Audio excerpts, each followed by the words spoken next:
Vostra.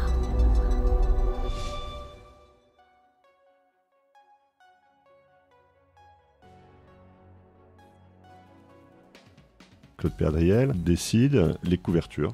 Dans les choix de sujets de cover qu'on décide, on a des réunions, je pense un petit peu comme tous les news, on propose des sujets de cover, on sélectionne et lui derrière valide ou valide pas ou transforme un peu.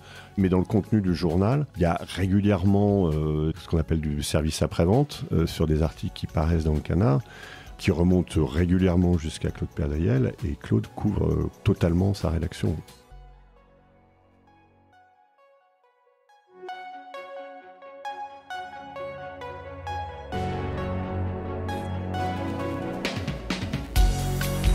Bienvenue dans Mediarama, le podcast du futur des médias.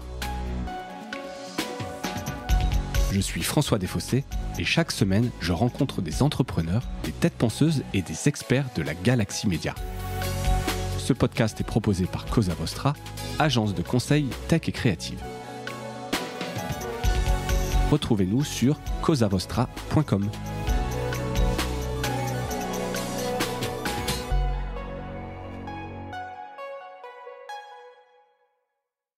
Bonjour à toutes et à tous et bienvenue dans ce nouvel épisode de Mediarama. Je reçois aujourd'hui Gilles Fontaine, rédacteur en chef de Challenge depuis 2008. Gilles, bonjour. Bonjour François.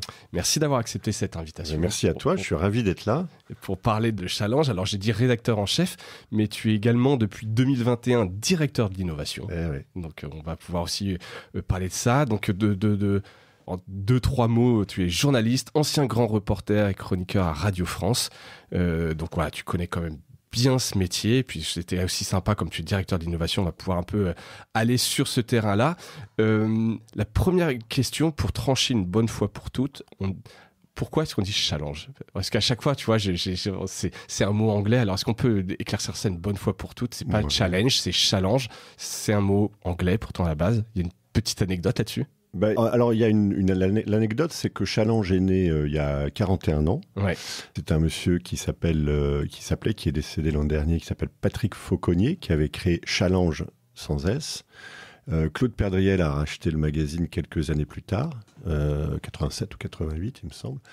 Et Challenge est devenu les Challenges. Et Challenge est un mot inscrit dans le dictionnaire français maintenant. Donc on a.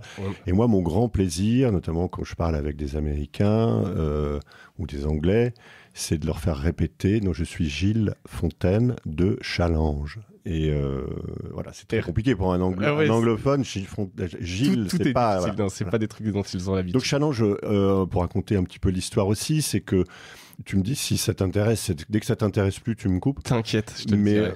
Mais on n'était pas forcément pleinement satisfait que Challenge, c'était un mot un peu galvaudé, peut-être encore un peu maintenant, un peu suranné. Challenge a changé de périodicité en 2005. C'était à ce moment-là que moi j'ai rejoint le magazine. Je venais d'un autre magazine économique mensuel qui s'appelait L'Expansion. Et à ce moment-là, on a hésité à changer de nom. Et puis finalement on l'a gardé parce que c'était compliqué, cher, et puis on s'est dit finalement ce qu'on est en train de faire, c'est aussi un vrai challenge parce qu'on était mensuel, bimensuel, on perdait un peu nos lecteurs, on est devenu hebdomadaire, ce qui était un vrai pari de la part de notre actionnaire Claude Perdriel, qui est un grand monsieur, et qui lui a cru à cette périodicité pour un news économique. Ça n'existait pas, enfin, à part le Nouvel Écho, mais qui était en train de péricliter un peu. Ouais. Et voilà, Paris gagné.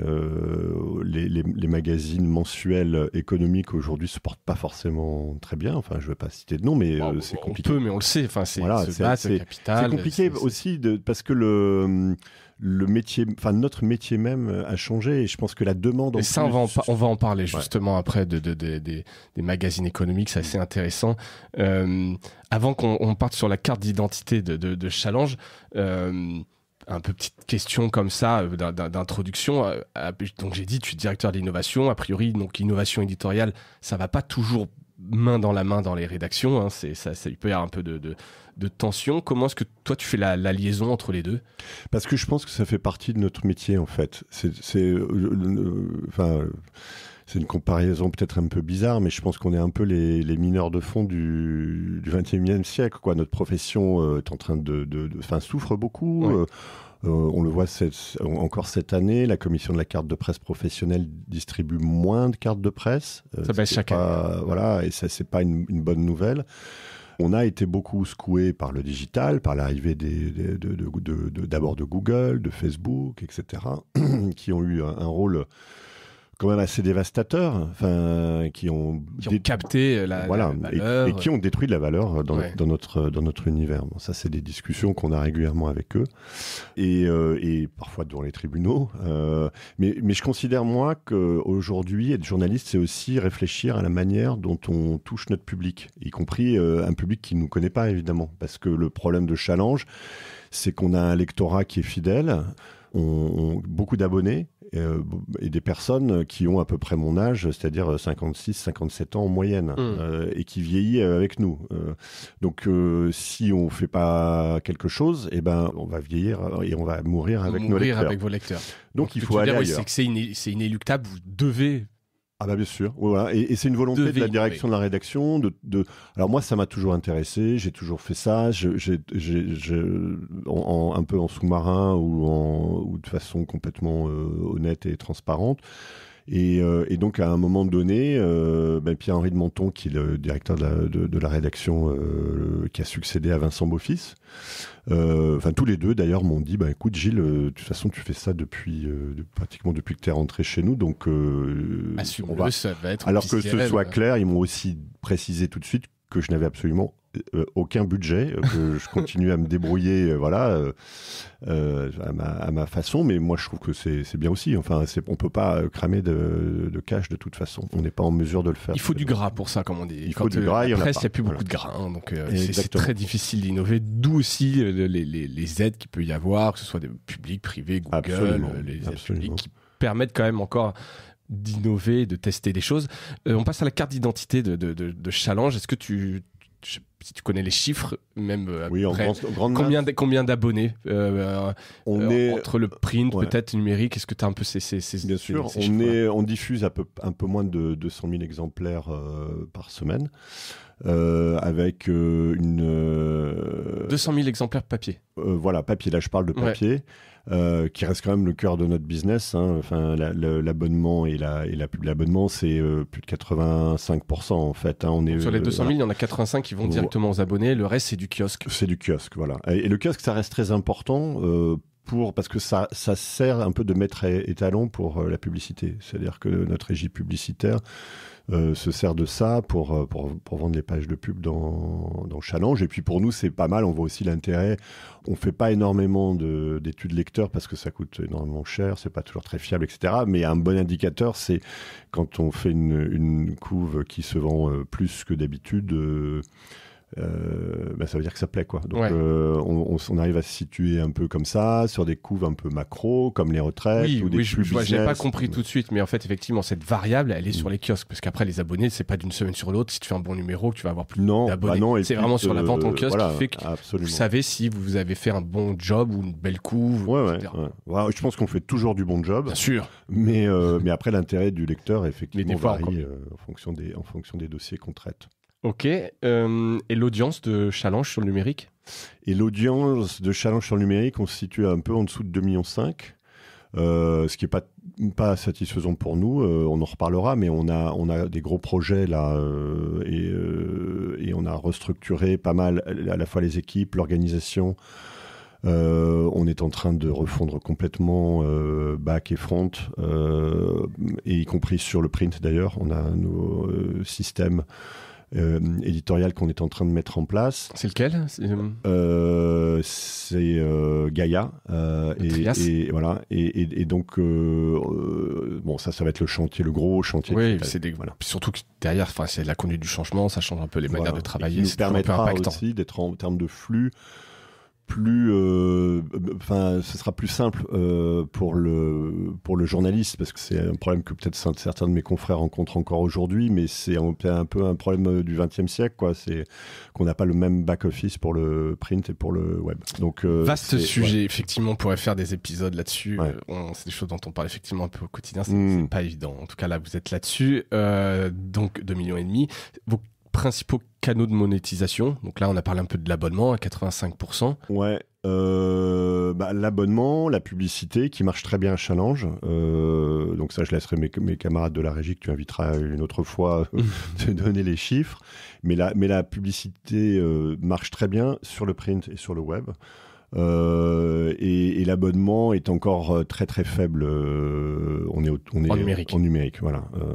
On a une stratégie là aussi marketing digital qui est en train d'être déployée. On a revu un peu tout le parcours client, etc., qui était assez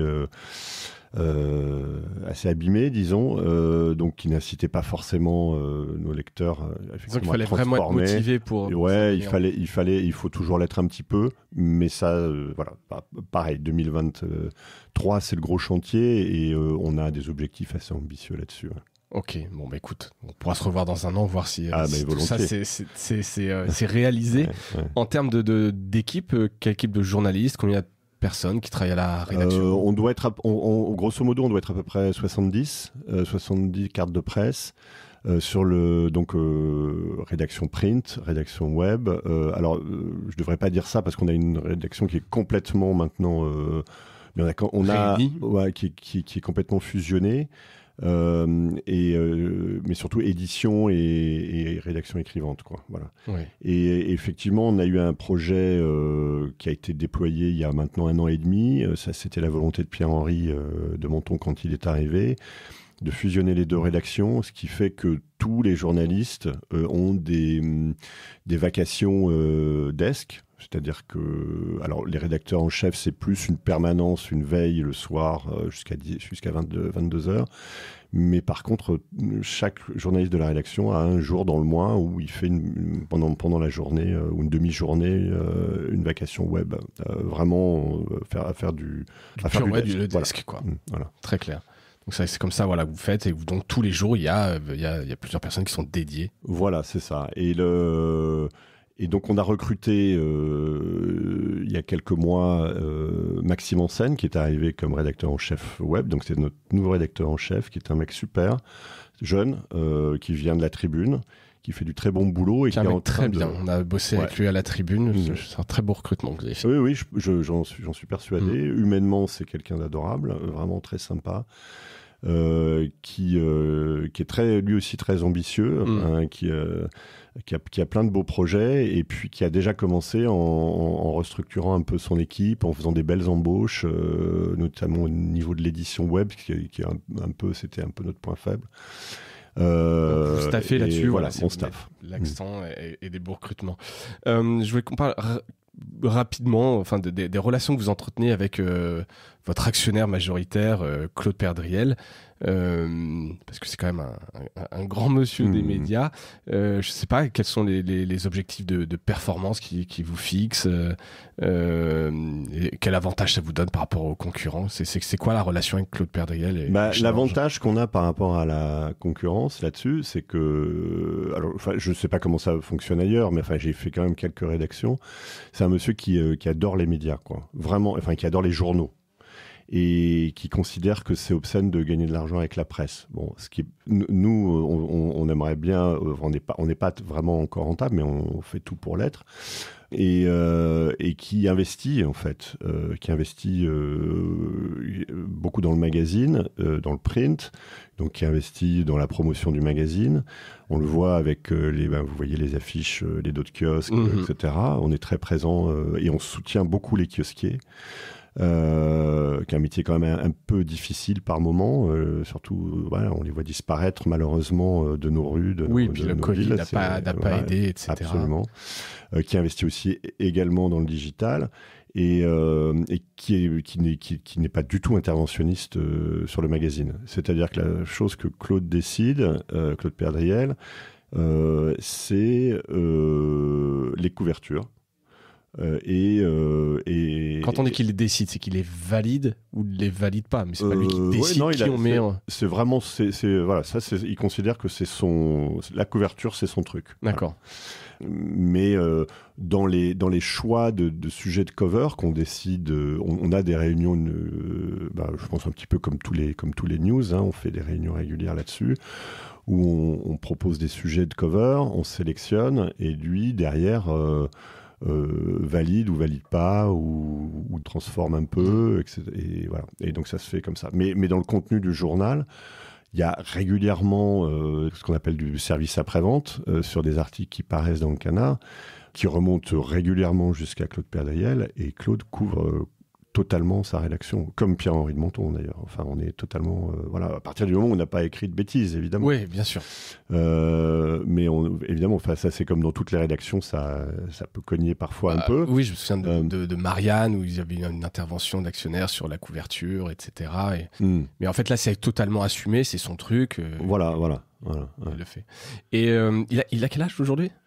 Il a 96 ou 97, je crois 96 ans, je crois qu'il vient de fêter son anniversaire. Ouais. Et il est toujours... Après, il est très, très...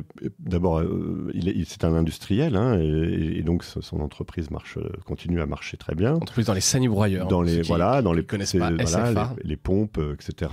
Et ça marche très bien, et c'est une boîte internationale, présente vraiment partout dans le monde. Et donc, il a son bureau d'études qui est là, et lui a son bureau aussi. Donc, il a à la fois une activité industrielle.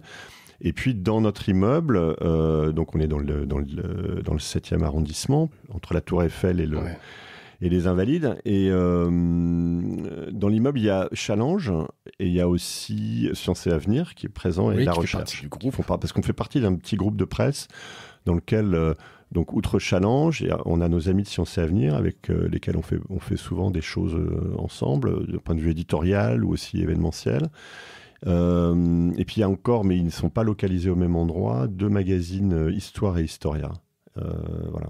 Et lui, il est très présent. Moi, comme lui aussi m'a demandé de m'occuper un peu d'innovation, on se voit régulièrement sur ces sujets-là parce que ça le passionne. Il a des idées, il a à peu près 40 idées à la minute. Donc voilà, il aime beaucoup échanger là-dessus. Quelle longévité, hein. Voilà. Et donc il possède 60% du capital. Et les 40% sont chez LVMH. Et donc, depuis l'an dernier, effectivement... c'est avant à Renault. Et Renault, c'était effectivement un peu une saga aussi, ça. Hein. C'était une histoire d'homme, c'est-à-dire que Claude Perdriel et Carlos Ghosn se sont rencontrés, et Carlos Ghosn, qui dirigeait le groupe Renault-Nissan à l'époque, avait cette vision de la voiture autonome dans laquelle les gens qui occupaient le véhicule, l'habitacle, allaient devoir se distraire, s'occuper, se divertir. Et donc, il avait pensé à effectivement à déployer un projet un peu grandeur nature avec un petit groupe de presse pour mener ces expériences, notamment de podcast. Et donc, on était parti là-dessus. C'était une période assez intéressante en 2020. Et puis boum, badaboum, 2019 d'ailleurs. Carlos Ghosn a été arrêté au Japon. C'était plus du tout stratégique pour le groupe Renault. Oui, et donc, on voit l'évolution là, du groupe avec Nissan, etc. Donc plus du tout. Et donc en fait, et Claude a racheté des parts du groupe Renault qui est sorti, et donc pour faire ensuite rentrer Bernard Arnault et LVMH. D'accord. Et pour eux, c'est un investissement, c'est aussi des histoires d'hommes, c'est des groupes à aider. Nous, ça sans chercher plus loin. De toute façon, alors c'est Claude Perdriel a bien précisé qu'il était seul maître à bord. Donc, je lui fais confiance. Voilà. Et apparemment, il a aussi toute la confiance de Bernard Arnault qui nous laisse tranquilles. Et c'est un groupe qui a aussi une activité quand même assez importante dans la presse. Dans les médias, avec notamment les Échos, le Parisien, le Radio Classique, voilà. Donc, c'est pas complètement absurde, quoi. Non, clairement. Voilà, donc ça c'était pour parler un peu de Claude Perdriel. Je pense qu'on peut pas parler de Challenge sans quand même évoquer Claude Perdriel et cette longévité dans le business. Parlons donc revenons sur Challenge, sur l'évolution de la formule mix papier numérique que tu as donc suivi, hein, puisque tu es là depuis, on a dit 2005 et à la rédaction en chef depuis 2008. Cette formule, comment tu l'as vu évoluer? Tu as parlé un peu de l'organisation, hein, de la rédaction qui navigue entre le numérique et le papier. Mais la formule, tu peux en parler rapidement, revenir un peu sur les étapes que vous avez vécues? Alors, il y a plusieurs dimensions. Bon, sur la formule, sur le print, on a fait évoluer la formule, mais aujourd'hui, on n'est plus comme dans les années 80 ou 90 où, nouvelle formule, c'est comme quand tu vendais un dentifrice ou un paquet de lessive, où tu avais l'impression que ça fait un peu peur aujourd'hui quand tu lances une nouvelle formule. Et puis les lecteurs, à chaque fois que en fait, on s'est rendu compte qu'à chaque fois qu'on lançait une nouvelle formule, moi je l'avais vu notamment à l'expansion, tu perdais un peu de lecteurs et t'en gagnais pas forcément beaucoup. Donc, moi, j'ai fait un passage à Capital où j'ai beaucoup appris à tout point de vue. Ils avaient un truc, c'est qu'ils disaient, nous, on a un problème quand on est Capital et finalement, on a lancé un nouveau créneau, qui était la presse économique un peu vulgarisée, expliquée au plus grand nombre. Ça a tellement bien marché qu'à un moment donné, il y avait plein de MeToo, tu vois, il y avait plein de copycats qui sortaient et finalement, ils étaient très copiés. Et le problème qu'ils avaient, c'est qu'ils disaient, si jamais on bouge de façon un peu trop évidente, on va croire que c'est nous qui avons copié l'original, alors qu'on était l'original, quoi. Et donc, ils faisaient évoluer le magazine par petites touches, comme ça, sans annoncer, pas comme ça, tranquille. Ouais. Et donc, c'est ce qu'on a fait, nous, depuis 2-3 ans à Challenge. On a fait évoluer la formule, qui est un peu moins figée. C'est vrai que nous, on avait l'impression, parfois, qu'on devait remplir un peu des cases. On avait ce qui était important aussi, parce que c'était des rendez-vous bien ancrés dans le magazine. Et donc, on a aujourd'hui, je pense, un magazine qui est plus chaud. On est plus réactif, ce qui demande aussi un travail à l'édition un peu supplémentaire parce que ils sont plus sollicités, parfois en dernière minute, on change des trucs. Et puis on a une stratégie aussi de web first. On n'y est pas complètement encore parce qu'on a beau être une rédaction intégrée. L'essentiel de notre job, c'est quand même aujourd'hui le print. Après, ça dépend un peu des journalistes aussi, mais on n'hésite pas à sortir d'abord un papier sur le web et à le sortir ensuite dans le magazine print en le tapant un peu. C'est pas tout à fait le même produit. Parce que le souci qu'on a, c'est que nous, nos concurrents, aujourd'hui, dans la presse économique, c'est essentiellement, on va dire les Échos, le Figaro, un peu Le Monde, mais un peu moins depuis qu'ils ont laissé tomber leur supplément Écho, un peu la Tribune, et puis après, les news, un peu les news économiques, notamment Le Point, qui fait beaucoup d'économie, l'Express un petit peu aussi. Mais on est tous en bataille, quoi. Donc, hors de question de retarder la publication d'une info. Si on a une info qui est vraiment à nous et dont on sait qu'elle tiendra pas et donc on préfère la balancer assez vite sur challenge.fr. Mais c'est pas à crève-cœur non plus. Non. Dans la stratégie, elle est quand même de conquête aujourd'hui. Elle se fait quand même plutôt sur le numérique. Oui, et en plus, je pense que les journalistes aujourd'hui de la rédaction sont totalement bimédias. On écrit beaucoup sur le web, on écrit beaucoup de choses sur le web qui ne sortent pas dans le magazine. Le magazine, par contre, lui, intégralement, est ensuite envoyé sur challenge.fr en mode payant, évidemment. Ouais. Hein. Et voilà, quoi. Donc, je pense que dans la rédaction, c'est aujourd'hui quelque chose qui est totalement intégré, accepté. Bon, très clair. On le disait, donc directeur de l'innovation depuis 2021, pardon, je ne veux pas dire de bêtises, oui c'était ça, 2021. Qu'est-ce que ça veut dire innover chez Challenge? Est-ce que tu vas voir des startups? Est-ce que c'est des sujets plutôt que vous traitez sur l'innovation? D'abord, il y a beaucoup de journalistes dans la rédaction qui pensent comme moi, qui font innover, c'est pas forcément tout digital, quoi. Pour nous, ça peut être humain, ça peut être sur le format, ça peut être sur le contenu traité. C'est surtout étendre, c'est pousser la marque, stretcher la marque, l'amener dans des. Je te donne un exemple qui est pas forcément très tech ou digital, c'est l'événementiel. Où on a plusieurs conférences aujourd'hui. On fait un grand sommet de l'économie en fin d'année, généralement au début décembre. On a un sommet du bien commun qu'on fait avec la Toulouse School of Economics de Jean Tirole. Ça, c'est plutôt maintenant au mois de juin, qui marche très très bien. Et on le fait à Toulouse. Et on fait aussi un sommet de l'innovation auquel je vous convie tous, qui se tient le 22 mars cette année. Et là où on parle beaucoup start-up, entrepreneuriat, innovation, etc. Et cet événement-là, on l'a décliné en région. Alors ça, c'était avant 2020. On l'a décliné en région, on est allé à Lille, on est allé à Aix-Marseille, on est allé à Toulouse, on est allé à Lyon, etc. Et l'idée, c'était d'aller toucher un public. Challenge, comme une partie de la presse nationale, a un gros problème, c'est que son public est d'abord parisien, enfin en tout cas francilien, avec un lecteur plutôt mâle, urbain, voilà, plutôt âgé. Et donc l'idée en faisant ça, c'était on va en région, on touche un public qui ne nous connaît pas forcément, pas bien ou pas du tout, et sur des thèmes quand même assez dynamiques, quoi. Et donc et ça a plutôt pas mal fonctionné. Voilà. C'est la Tribune qui est quand même bien implantée en région. Ils ont un réseau incroyable. Voilà, c'est ça. Eux, ils sont très très bons. Alors l'avantage qu'on a aujourd'hui, une des synergies qu'on a avec nos amis des Échos aujourd'hui, via LVMH, c'est qu'on travaille beaucoup avec leur structure événementielle, qui est, à mon avis, une des meilleures de la place. C'est une 40aine de personnes et qui est dirigée par une ancienne de la Tribune, justement. Et donc, ils nous donnent un peu des coups de main sur ces événements, notamment. Là, ça fait des belles synergies, parce qu'effectivement, c'est des investissements investissements assez massifs. Il faut un savoir-faire pour se lancer en région, en événementiel, quoi. Voilà. Alors après, on a d'autres projets. On se tente un petit peu régulièrement sur les podcasts.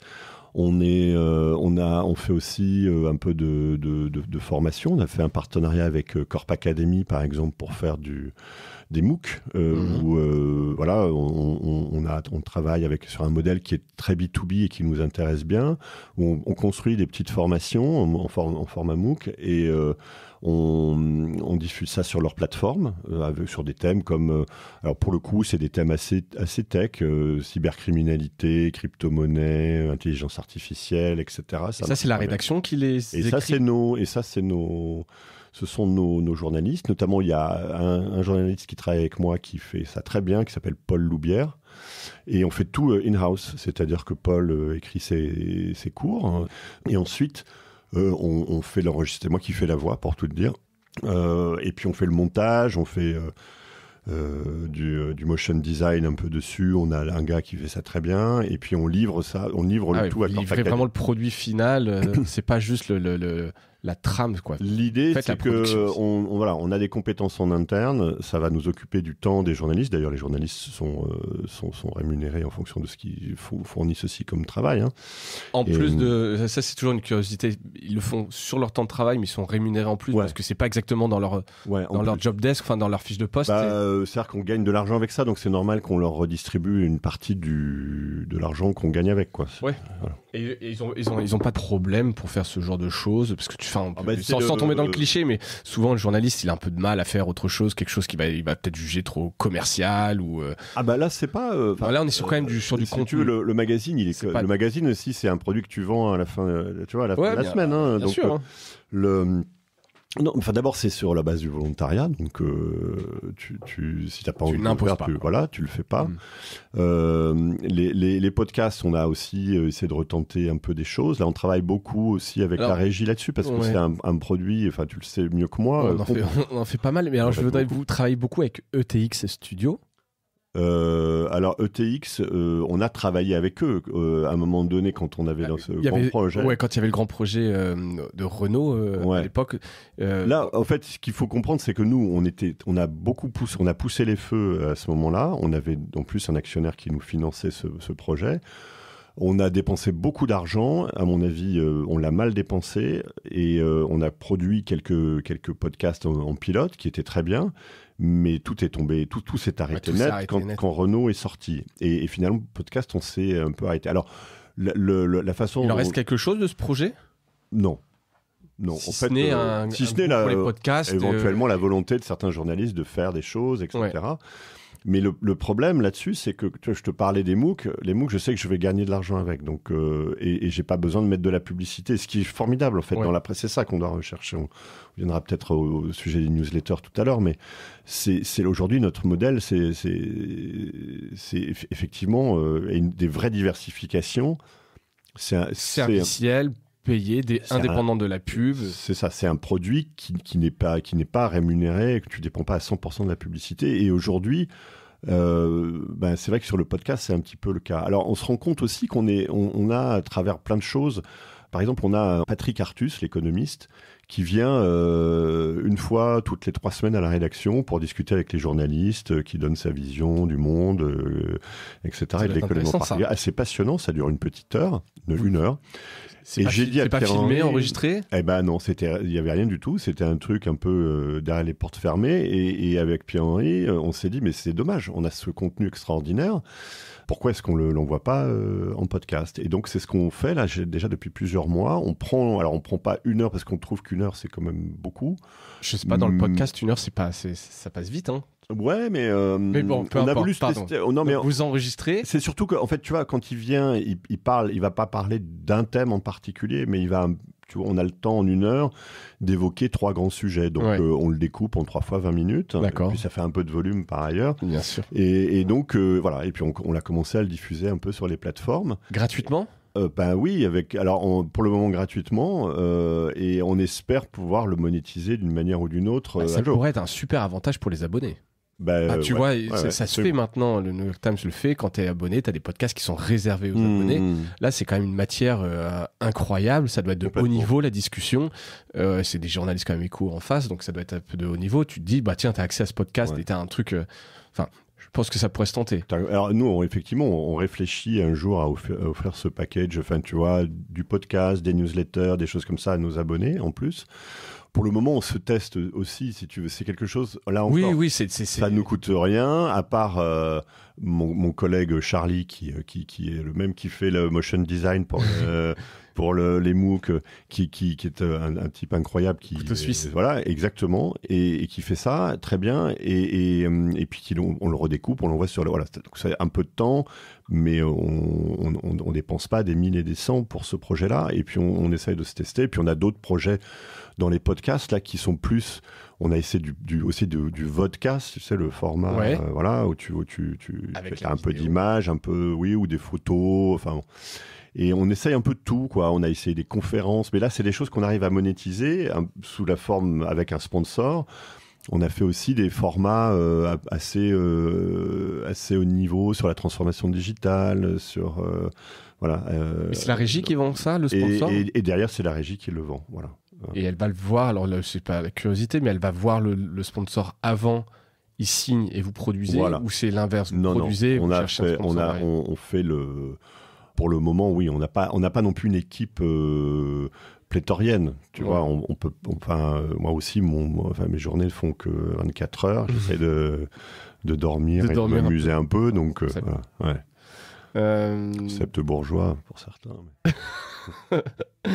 Donc on a parlé un peu d'événements, de services, donc on est revenu rapidement sur le truc de Renault. Est-ce qu'il y a d'autres incursions Il y avait eu cet incubateur, ce projet d'incubateur. Non, mais il y a beaucoup de choses, et il y a beaucoup de... On a lancé, ça c'était un projet qu'on avait de longue date. Et ça, c'est Vincent Beaufils qui en avait parlé avec les dirigeants d'Aura Technologies à Lille, qui est un superbe endroit qui a été développé il y a une douzaine d'années. C'était une friche industrielle, 2 anciennes usines textiles, et le pari qui était fait par un grand monsieur aussi, qui était le premier adjoint de Martine Aubry à la mairie de Lille, qui était de transformer cet endroit en lieu de tourner autour de l'innovation, dédié à l'innovation, et de reconstituer le bassin d'emploi qui avait disparu avec la crise du textile, c'est-à-dire environ 5-6 000 emplois.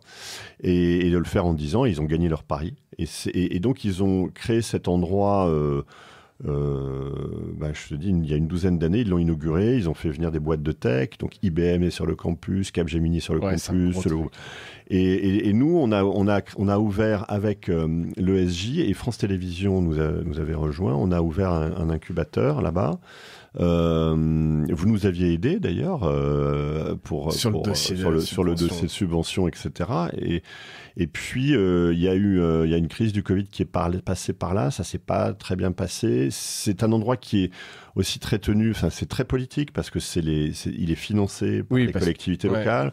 Donc les politiques mettent beaucoup leur nez dedans. Pierre de Saint-Ignon a disparu et les deux dirigeants, Raouti Chey et Massimo Magnifico, ont été gentiment remerciés pour des mauvaises raisons, je pense. Et puis on s'est pas très bien entendu avec le nouveau dirigeant qui nous l'a un peu fait à l'envers. On n'était pas très contents et donc l'expérience s'est arrêtée. C'est très dommage parce que l'endroit est magnifique. Et vous avez donc quand même, toi tu as suivi des startups, des projets, des choses Ce qui est formidable, c'est que des synergies avec Challenge. Au début, alors on avait en plus une très bonne chef de projet, Pauline Vartel, qui travaille maintenant chez Madines. Et qui a mené ça de façon absolument formidable. On a donc eu plusieurs promos, 2 ou 3, je me souviens plus, enfin 3 promos. Ça passait très vite. Et donc on avait à la fois le bonheur de rencontrer ces gens qui avaient parfois une idée juste. C'était un incubateur, donc c'était parfois juste. Et au début, c'était ça, c'était un dessin sur un bout de papier, quoi. Et puis, c'était un très bon outil aussi pour acculturer la rédaction à cet esprit-là. Et plusieurs fois, moi, j'ai emmené des journalistes là-bas, participer au jury, visiter le site, c'est hyper bien, discuter avec un peu. Et honnêtement, tous ceux qui y sont allés étaient ravis, quoi. Vraiment. Donc c'est dommage, tout s'est arrêté un peu, mais je pense qu'on va refaire, hein, bien sûr. On va faire quelque chose ailleurs. Il y a d'autres endroits. On aimerait bien rester en région parce que des incubateurs médias à Paris, c'est pas ce qui manque, ou des incubateurs en général d'ailleurs. Mais par contre, l'idée d'aller le faire en région avec nos amis de l'ESJ, par exemple, avec lesquels on s'entend très bien. L'ESJ de Lille, qui est probablement aussi la plus belle école de journalisme d'Europe, quoi. D'Europe même. Moi, je connais pas bien le sujet. Je ne veux pas dire de bêtises. Moi, je sors pas du tout de là, mais c'est vrai qu'on a beaucoup de journalistes à la rédaction qui viennent de l'ESJ. C'est bien d'avoir ce genre de partenariat. Effectivement, tu peux récupérer des beaux talents aussi assez vite. Donc ça, c'est des beaux projets. Donc il y a quand même pas mal de choses. Tu dois pas t'ennuyer, malgré quelque part le manque de moyens, et on sait inhérent un peu au secteur. Non, mais puis il y a une autre chose qu'on essaye de pousser un peu, qui est pas très originale, mais qui moi j'aime bien pousser parce que je pense que là aussi c'est une extension de nos métiers. C'est des learning expeditions, des voyages d'études. Ouais. Donc on l'a fait un premier en octobre dernier dans la Silicon Valley. Vous organisez Challenge. On organise et on a toujours un partenaire sur place pour le contenu, puis un peu la logistique, etc. Donc là, moi je le fais à San Francisco avec la Chambre de commerce franco-américaine, qui a une super équipe. Pardon, mais qui vous emmenez on emmène nos lecteurs. Des annonceurs, des lecteurs. Nos lecteurs qui payent pour ça. C'est vraiment un produit payant. D'accord. Et l'idée, c'est de renouveler l'expérience au mois de mai cette année, et puis de faire ça en Israël, probablement à l'automne. C'est le geste qui fait ça souvent aussi pour des éditeurs, notamment en Israël. Peut-être des choses à faire avec eux. Je ne sais pas si vous êtes. Alors pour le coup, moi j'étais en reportage là-bas il y a une dizaine de jours, et donc j'étais à la fois pour écrire mes reportages et puis pour tâter un peu le terrain. Moi, à Challenge, sur la partie éditoriale, je dirige une équipe qui écrit sur la tech et sur les médias. Donc il y a 2-3 trucs qui se passent en France, mais quand même 95%, ça se passe malheureusement un peu en dehors de nos frontières. Donc, on va nous régulièrement un peu fouiller. On va traîner nos guettes dans la Silicon Valley, aux États-Unis, on va en Israël. Alors tout ça, c'était un peu bloqué pendant le Covid, mais ça y est, ça redémarre, quoi. Enfin. Ça, c'est une bonne idée de diversification, là, c'est le learning. Et nous, on considère que c'est pas mal. Il y a toujours un journaliste, un rédac-chef de la rédaction. Qui lui, en plus, va récupérer plein de contenus, d'idées, de sujets, etc. Et qui accompagne les gens sur place. Et c'est finalement nos carnets d'adresses, tu vois. Enfin, on va là-bas et on dit, venez faire le reportage avec nous. C'est un peu l'idée. Donc, on ne fait pas des grands groupes. Oui, c'est des happy few un peu qui payent un peu cher. Tu peux le dire, c'est combien, j'imagine que c'est... Là, on l'a fait autour de 4005 pour une semaine. € pour une semaine, voilà. Pour 4-5 jours de vraiment d'immersion complètement dans un milieu. Et les gens, on a fait, on les a invités à déjeuner en retour et ils étaient ravis, en fait. Ça s'est vraiment super bien passé. Les interlocuteurs étaient vraiment de très bon niveau. La discussion était bien. Enfin, ils étaient vraiment contents. En tout cas, à refaire. Ouais. Ok, écoute, c'est une très bonne idée, ça. Voilà, et puis Israël, il y a des gros problèmes politiques en ce moment, mais je pense que ça par contre, la scène tech et économique continue d'être très, très, c'est très stimulant d'aller là-bas. Écoute, et puis la Chine, peut-être l'année prochaine, enfin on verra. Pourquoi pas, en tout cas, ça peut être aussi hyper intéressant, là, je veux dire, juste pour voir, parce que c'est d'autres manières de penser, etc. Donc aller se plonger là-bas, ça peut être aussi hyper intéressant. Top, je voulais juste évoquer rapidement un peu la concurrence des newsmag. J'ai souvent en tête, alors je sais pas, c'est pas que moi, mais les newsmag hebdomadaires, c'est un peu dur d'émerger parce qu'en fait, elle a cette concurrence des pure players, des quotidiens, tu l'as dit. Et puis, il faut se différencier. On a parlé un peu de Capital.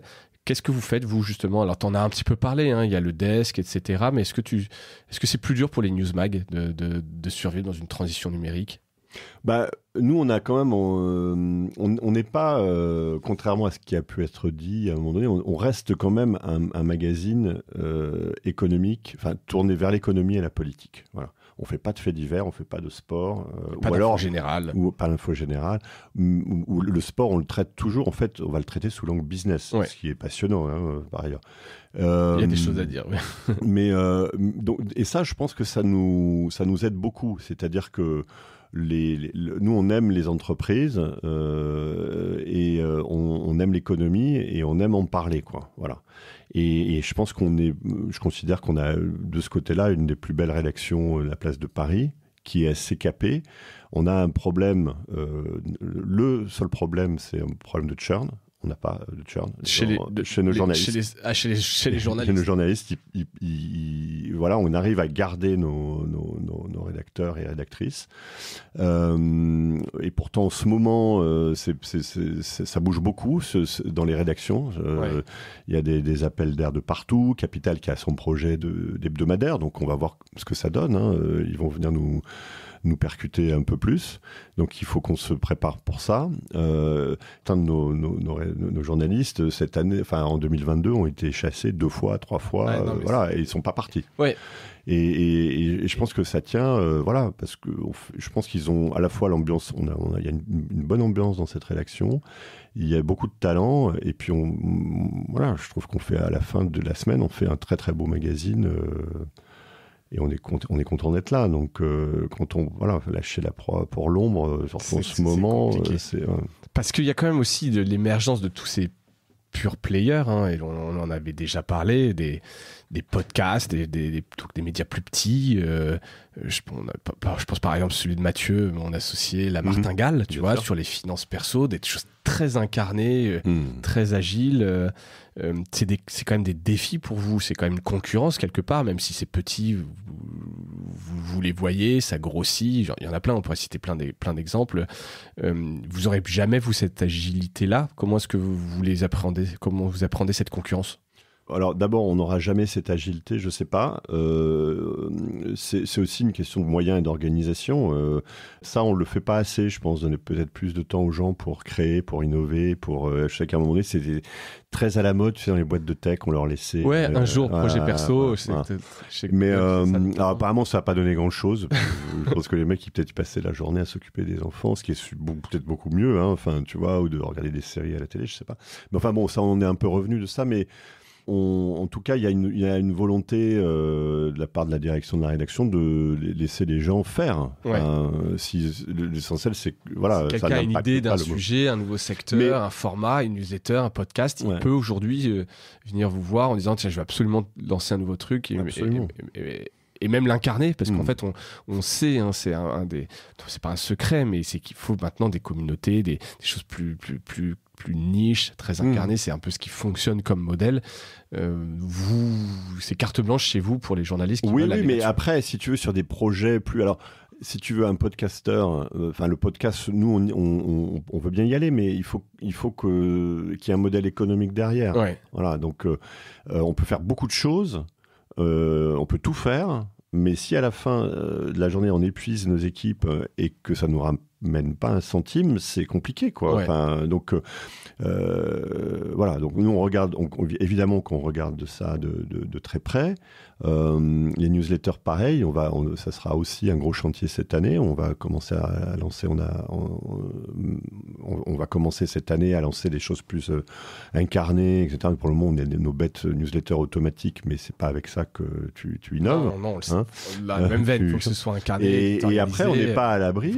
Tu vois, un society, un phénomène comme ça qui émerge on n'est pas à l'abri de ça. Qu'un jour, un vrai beau news économique sorte et qui soit jeune. Enfin, c'est arrivé plusieurs fois. Et pour le moment, on n'a pas été impacté, mais ça voilà, c'est plus un risque comme ça. Après, vous êtes quand même diversifié justement sur les cryptos, les finances perso ou c'est justement une volonté d'aller un peu chercher ces communautés ou est-ce que vous voulez vous recentrer sur je sais pas, d'autres informations que pour les décideurs, le magazine des décideurs? Non, on n'est pas que le magazine des décideurs. Enfin, nous, on a un lectorat qui est effectivement plutôt CSP+, etc. Mais dans l'année, on va faire, je pense, une dizaine de covers vraiment un peu, ou une demi-douzaine de covers vraiment tech. On s'intéresse aux startups, on s'intéresse aux business angels, voilà. Donc, on n'est pas que c'est pas que le CAC 40 quoi chez nous. C'est un peu ça notre ADN. Mais aujourd'hui, quand on fait un partenariat avec Madines par exemple sur notre prochain sommet de l'innovation.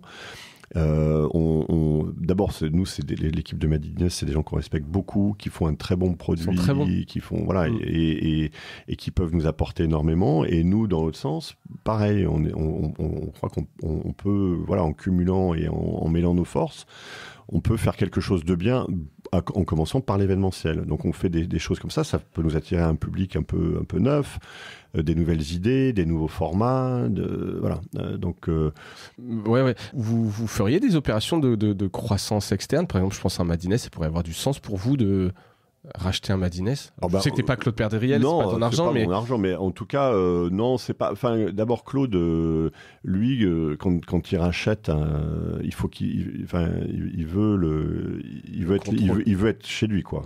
Ouais. Ce que moi je peux comprendre, et surtout dans la presse, quoi, surtout dans les médias, t'as envie d'être un peu aux commandes. Donc je sais qu'il regarde régulièrement des dossiers, mais c'est pas une priorité pour le groupe, quoi. Ok, et donc des partenariats comme ça aujourd'hui vous permettent justement. Je pense qu'on peut faire beaucoup de choses à travers des partenariats. On le fait très régulièrement. Là, j'en ai cité un exemple. Après, on fait aussi, nous, d'un point de vue éditorial, on fait beaucoup de choses avec nos amis d'Historia, mais surtout, on l'a fait avec Historia, on le fait chaque semaine avec Science et Avenir. On est ensemble sur les événements, voilà. Écoute, très clair. Dernière question, un peu de perspective. Demain, je te laisse mettre quel horizon de temps ça peut être. À quoi ressemblera le magazine Challenge ? Moi, je pense qu'il sera. Je pense que le print va continuer à exister. Mettons 20 ans. 20 ans. Dans 20 ans, il y a encore le print. 20 ans, c'est à la fois loin et pas si loin que ça. Malheureusement, je crois qu'on le voit que le temps passe très vite. Moi, je vois que les gens nous lisent aussi beaucoup. Enfin, ils nous lisent sur tablette aussi. Bon, le problème, c'est que la tablette, ça n'a pas été le succès phénoménal qu'on escomptait. Donc, voilà. Je crois quand même à un format papier. Alors peut-être c'est peut-être pas celui qu'on a aujourd'hui, mais Society, leur succès, c'est le papier, quoi. Tu Bien vois. sûr. Enfin. Non, mais moi je pense que dans le 20 ans il y aura encore du papier. Et je pense que Challenge. Moi, ce que j'aime, en tout cas, mon souhait, c'est alors bon, mon souhait. Parce que je suis pas devin, mais moi, je voudrais que le magazine continue à exister parce que je pense que un magazine, c'est ce qu'on fait. C'est le truc que tu ouvres le week-end dans ton à un fauteuil, instant T où t'as tout. où tu regardes, tu dis voilà, moi, je me fini. pose et je prends 1 heure ou 2 et je lis mon magazine, quoi. Et après, il faudrait qu'on soit beaucoup plus présent sur le digital, qu'on recrute nos abonnés massivement là, qu'on ait une vraie offre tarifaire, éditoriale, qu'on crée un club aussi autour de Challenge, tu vois. Je pense qu'à Challenge, on se le dit régulièrement avec Pierre-Henri, on fait des choses formidables, mais on est des plus mauvais pour en parler. Ouais. On parle pas des choses qu'on fait, quoi. Et c'est pour ça que ce que tu évoquais tout à l'heure sur vous avez un podcast avec Artus, vous pourriez le mettre dans une offre abonnée. Ouais, c'est ce genre de choses qu'il faudrait qu'on réussisse à faire. Et le faire savoir. Et notre abonné, et le faire savoir. Et notre abonné ne serait pas juste un abonné, mais ce serait pour moi vraiment un grand club, le plus grand possible, mais où on peut... voilà, c'est de l'information, c'est de l'échange. On a non seulement le magazine, mais du service. On a des services payants et ça, on réfléchit à des choses comme ça. Mais on a un grand classement qui est le classement des fortunes, qui est notre best-seller qui cartonne chaque année. Et autour de ça, on pourrait imaginer créer un service dans lequel entrepreneurs et millionnaires se rencontreraient et avec une possibilité. Alors il y a des plateformes qui existent comme OneSquare déjà pour ça, mais Challenge serait tout à fait.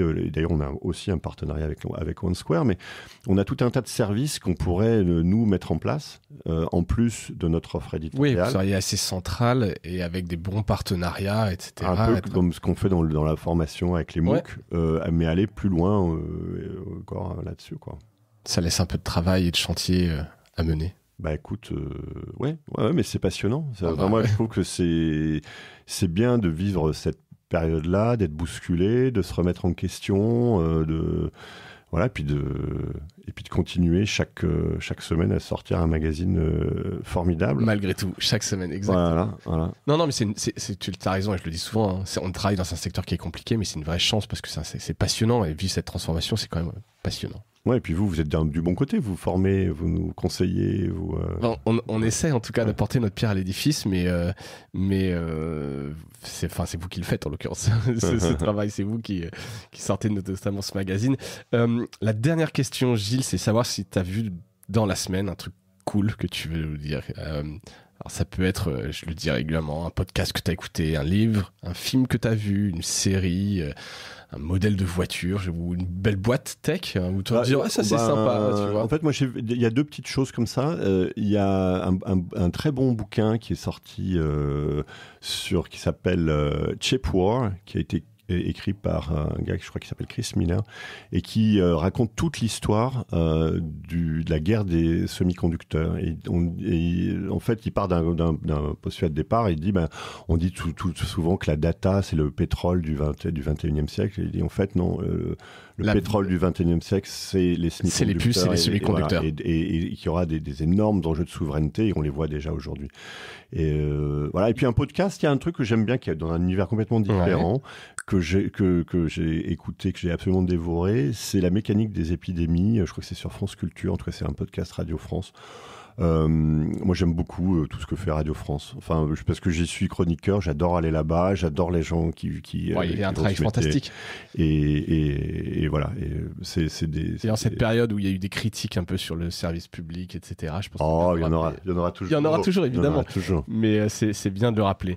Donc, Cheap War, The Fight for the World's Most Critical Technology.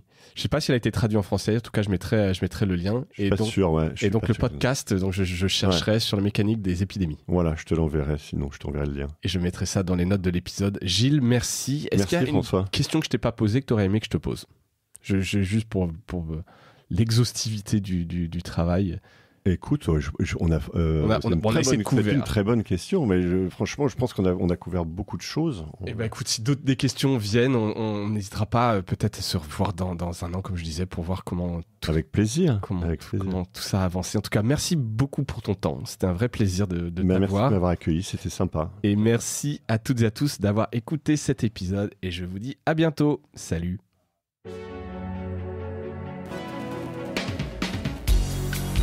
Voilà, Mediarama s'achève. Si cet épisode vous a plu, n'hésitez pas à le liker et le partager.